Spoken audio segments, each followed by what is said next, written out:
guys, I'm Chef Weston, and today we are gonna make a potato gnocchi with broccoli pesto.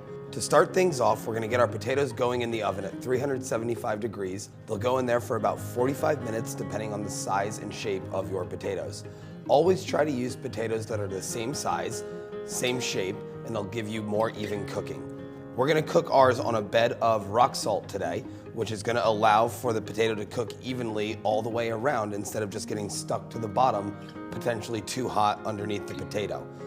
After that, we're gonna make a broccoli pesto using all of the ends and stalks of the broccoli that maybe we don't know exactly what to do with them. And we're gonna do some crispy sunchokes and some lemon zest to finish it all off. So first things first, let's get our potatoes in the oven. I'll place them on the salt evenly, giving them kind of equal room all around. Make sure they're actually on the salt. That's gonna help in the cooking process. And from there, we're gonna go straight into our oven at 375 degrees. Set a timer for 45 minutes, and that is gonna be the cook on them.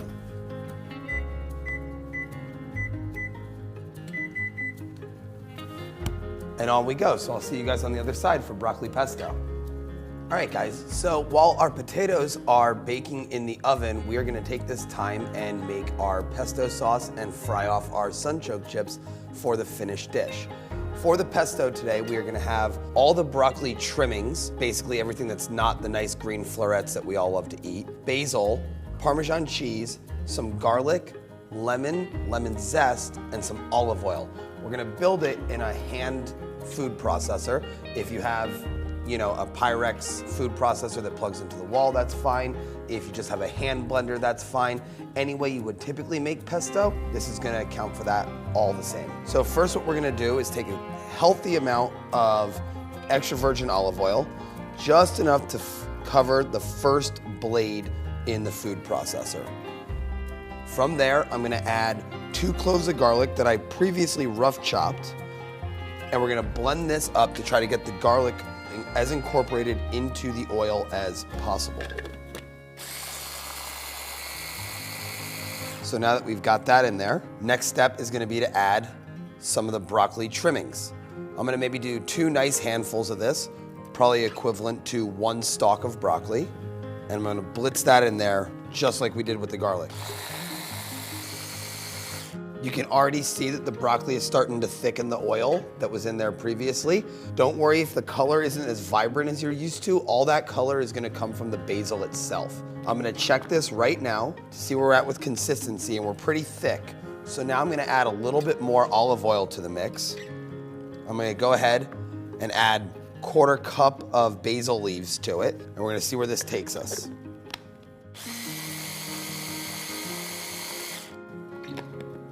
Starting to smell good. I'm gonna wanna get a little more color in there, so I think I'm gonna go ahead and add the rest of this basil to it. For those at home, this was 2 full bunches of basil leaves. I also feel like I need a little bit more olive oil. So we're just gonna give that another dash of that, and we're gonna go with 1 squeeze of lemon to start.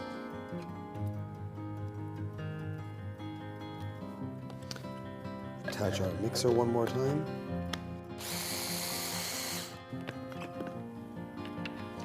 I'm gonna use a rubber spatula, kind of poke around, make sure everything's all incorporated in there.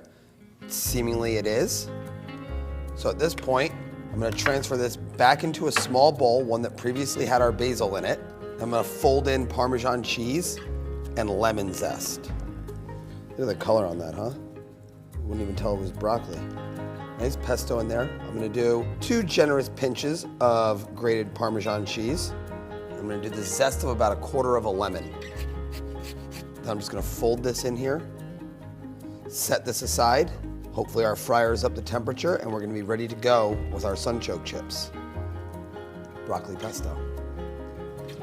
So when we go to fry our sunchoke chips, our fryer is gonna be set right around 225 degrees. Our sunchokes have been soaking in water that's simply just to keep them from oxidizing. Just like potatoes, if you leave them out for too long, the skin color on them is gonna start to turn black and not look very appealing at all. So we're gonna take them out of the water, onto a paper towel, sort of lay them out all over. You'll notice it's gonna look like we're doing a lot of sunchoke chips. The reality is they get very, very small while they're in the fryer, so you kind of do a little bit more than you think you're gonna need, and you'll get exactly what you're gonna need. Take another towel, right on top, pat them real nice, try to get them as dry as you can. Oil and water do not like to mix, so the wetter they are, the more the oil is gonna start to bubble and burst on you, and that can be very, very dangerous. So we've got our sunchokes as dry as we can, and we're just gonna sort of shingle them into the fryer, one by one. Try to keep them away from each other. Sunchokes are a little starchy, and if they get too close, they will end up sticking, which is not the end of the world, but what we're looking for are beautiful individual sunchoke chips. Doing chips is a very tricky thing. There's a lot of carryover cooking because of how small they are. They can quickly go from what looks like a beautiful golden brown in the fryer to being a dark and bitter chip on the other side. So we're gonna kind of toss them around, make sure they're not overlapping too much, make sure they're not sticking on top of one another, that they're all their own individual chips. Both sides are getting oil. That's gonna make us have more even crisp throughout. You can see they start to get smaller. They're losing a lot of their water, which is good. That's what's gonna make them nice and crispy. Probably fry these for about 4 minutes. Once you start to really see some color, right now they're still a little blonde, as you would say.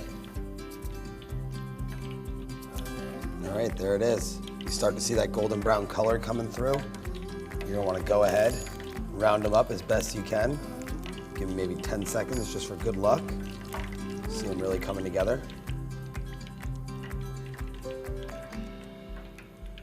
Hit them with just a touch of salt. And those sunchokes are gonna be awesome with this gnocchi and broccoli pesto. So it's been about 50 minutes since our potatoes hit the oven, and we're gonna check them and see if they are good to go or not. Give them a nice little squeeze, okay? See that they're soft, you can see the skin sort of bubbled up like that. We're gonna go ahead and pull these out. Bring them back over to our workplace. We're gonna take a small knife and just slit the tops of them. The knife should go in real easy. Pop them, sort of let them steam out for a couple of minutes. Once they've steamed out, you're gonna take them, pop them out of the skins into your bowl. You're not gonna get all of the potato out of there. Make sure you don't keep any skin in there. It's sort of like doing a twice baked potato in a way.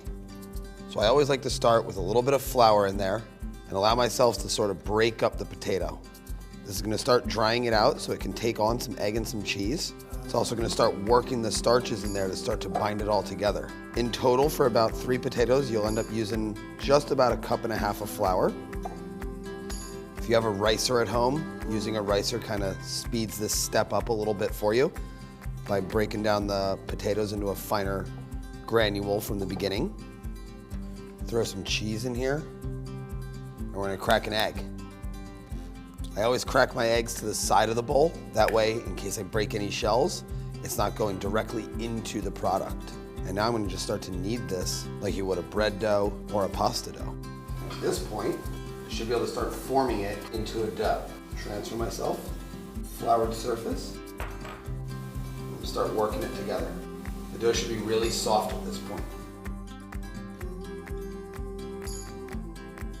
Once I feel like I can kind of form it, I'm gonna let that rest for about 5 minutes. Clean up our station, wash our hands, and get ready for the next segment. So now we're gonna roll our gnocchi. We've got a really nicely floured surface here. Take a rolling pin and just very lightly roll back and forth with it. I'm gonna add flour as needed, both top and bottom, multiple times throughout the process. You don't want the potato to stick to the surface, so it's important that you have a nice floured area to work with. Even strokes all the way through, rotate it around the other side. You want to go till you're about finger thickness, more or less. And now we're going to cut about 2 finger, 1.5 finger width pieces out of it. Then from here, we're going to take our strips and we're going to roll them until we get nice looking logs. You want to try to have them so they're even thickness all the way through, and the same thickness as the log in front of them. And then from there, trim the edge slightly, and we're going to try to make, this could be a gnocchi at this point. Again, trying to keep everything the same size, same length on these. That's going to ensure you with even cooking. We're going to take our gnocchi and we're going to very gently roll them along the back of a fork. And that's going to give you a little texture in there. It's going to let the sauce really get in there with the gnocchis once the dish is all coming together. You can see the little grooves coming through here. That's going to be your flavor savers. Again, there's no need to rush this part of the process. You just want to focus on having really nice grooves going through there. Something for the pasta sauce to hold on to. So now that we're down to the last two of these, all right, we've got our gnocchis rolled and ready. Pasta water's come up to a boil. We're gonna blanch these bad boys off and get ready to make our lunch. So we're gonna drop our gnocchis into our boiling water one at a time. And what we're looking for in this is for the gnocchis to start to float. When they start to float, that basically means they're finished off cooking. We've already cooked the potatoes, so what we're cooking off now is the flour and getting the cheese looking in there real nice. Our water, just like most of our waters, is heavily salted, almost like the ocean. That's gonna further allow more seasoning to go into the gnocchis. Give these guys a little bit of a nudge, make sure they're not sticking all over the place to each other. In the meantime, we're gonna turn on our saucepan, prep a bowl for the gnocchi, just a little bit of oil so they don't stick to each other.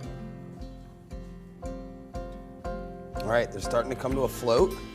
I'm gonna drop a knob of butter into our pan, let it start to melt. We're gonna look for a slight browning on this. Always like to give things an extra 10 seconds or so once they're done cooking. Got beautiful brown butter going over here. Gnocchis look nice. Pull them. Toss them in here. We'll do this just so they don't really carry over too much water. We're gonna drop them right into the saute pan. Toss them a little bit so they get coated in that beautiful brown butter. We're kind of gonna let them sit on a side or so, get a little crispy. Add a pinch of salt, pinch of chili flakes, just for a little bit of heat. Toss our gnocchi one more time. We'll let the other side start to crisp up. See that beautiful brown butter sitting on the gnocchis, giving them a nice shine, giving them a nice crisp. That color looks gorgeous. I'm gonna get my broccoli florets in here. Them start to get warm. Again, a pinch of salt.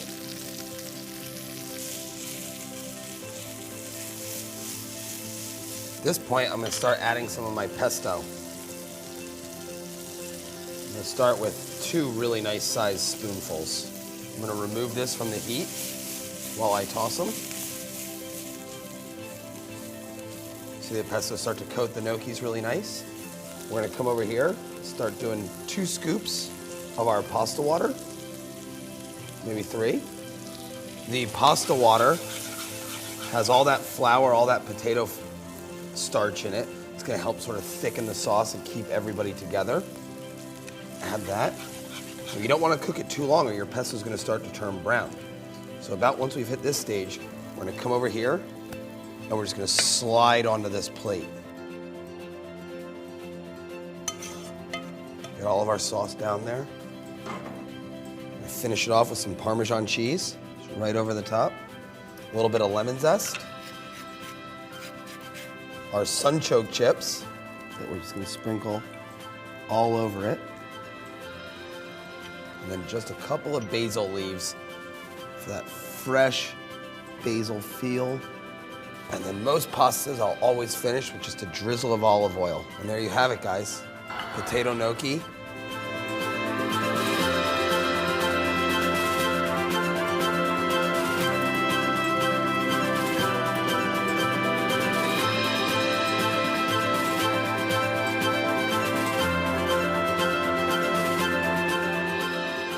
All right, we've plated up our gnocchi. It looks beautiful. Let's see how this tastes.